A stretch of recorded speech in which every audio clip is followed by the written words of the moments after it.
Hi, I'm Macy from the Charleston County Public Library, and thanks for watching this virtual program.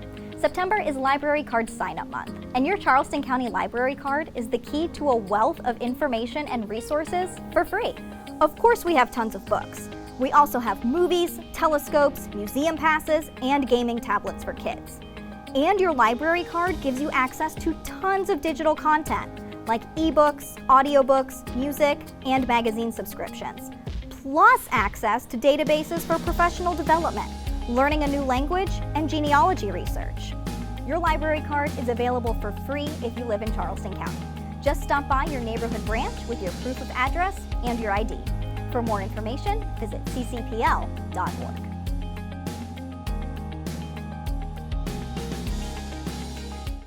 Good morning. My name is Michelle Hammis, and I'm a reference librarian at the Johns Island Regional Library.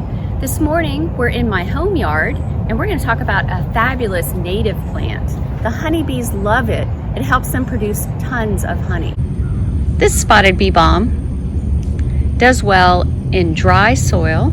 It's drought tolerant and should provide blooms late summer into fall. And sometimes bees just like to take a little nap.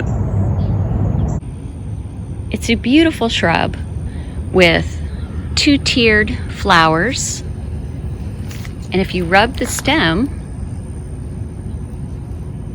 it's beautifully fragrant. And the bees, hummingbirds, and butterflies love it. It's also resistant to damage by deer and rabbits. It is susceptible to powdery mildew, but that usually happens late fall, so if you thin it out, you shouldn't have any real problems. You can always use neem oil if needed. Also called horse mint, this bee balm provides nectar and pollen for much of the season. The stems and leaves provide forage for some important moth caterpillars as well.